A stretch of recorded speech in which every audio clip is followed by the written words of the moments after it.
Çin Tömür Batur uyida barmı, argımaq eti iğilda barmı, misran qılıcı qozuqda barmı, alğır bürkütü ügzüdə barmı? Çin ma'nidagi erkaklarning aziyib ketayotganligi bugungi kunda paket bo'lib qoldi. Erkak degan atalg'u har qaysi tarixiy davrlarda o'xshamagan ma'nolarni o'ziga yuklab keldi.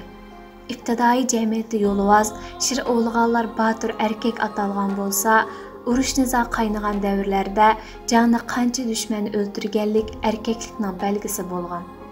O'ttira asrning maddohliq, jahonkashlik, majnun oshiqlik hukm surgan davrlarida janon uchun cho'l kezgan Farod kabi tog' tashkanlar erkaklarning simvoli deb qaralib, erkaklikning boturlik, kuch-quvvatni belgi qilishdek xarakteri suslashib, erlikning sehriy kuchi xiralashib ketdi. Kishilarning moddiy, ma'naviy tashnaligi ostili qanoat topgan bugungi kunda erkaklik texmi rangarang tusga kirdi.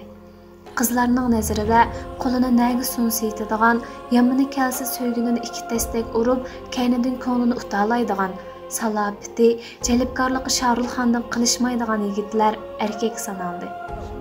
Jahon ko'rgan restoranlashgan ulfatlar nazarida haqiqiy yigitning o'lchimi qachonligi bo'lmasin yanchiqida ikki yeniga qaramay al-og'aylariga hajligidek birer tutam puli bo'lishi, tun nisbida og'aylarni uyga boshlab ayoliga dinini qildira oladigan bo'lishi, qirliq istakanni tamtirmay ko'tara oladigan bo'lishi kerak.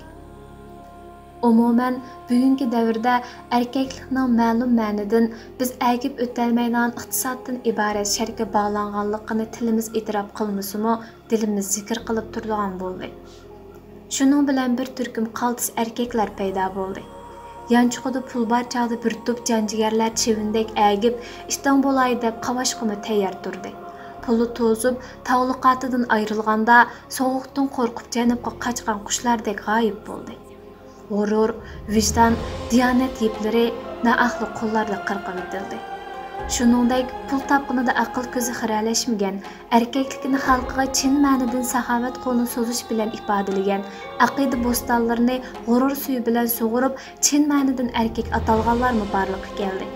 Bundaqlarning soni nihoyatda oz bo'lsa-mu, erkaklikning haqiqiy ma'nosining qanday bo'lganligini bizga har qachon his qildirib turmoqda.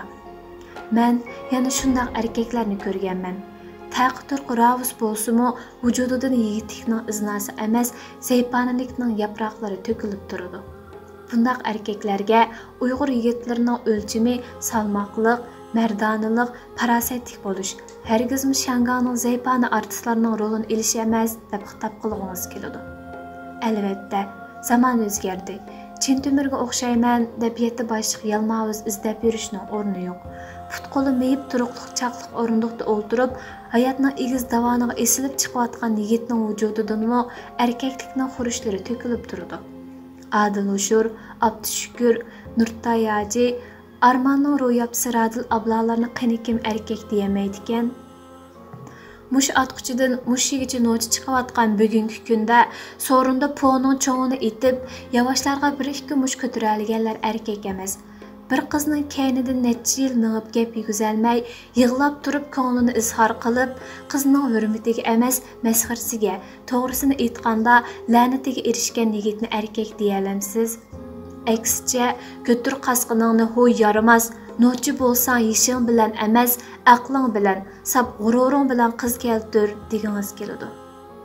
Uyg'ur tilining izohli lug'atida erkak atalg'usiga jinsiga mansub kishi, va'dasiga amal qiladigan, qo'rqmas, mard, rostchil deb ta'bir berilgan.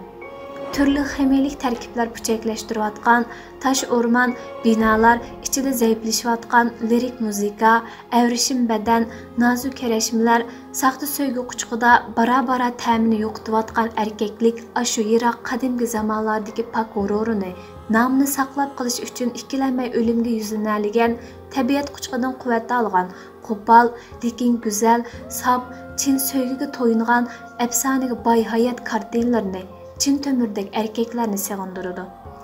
To'q yuraklik, tama, zaharxandalik aralashib ketgan, murakkab tuyg'ular ichida chaqnayotgan ko'zlarga, shumshaygan odamlar to'piga qarab, Çin Tömür Botir uyida bormi deb varqirg'im keladi. Sen ketgandan keyin men bexaslikdan o'tni o'chirib qo'ygan.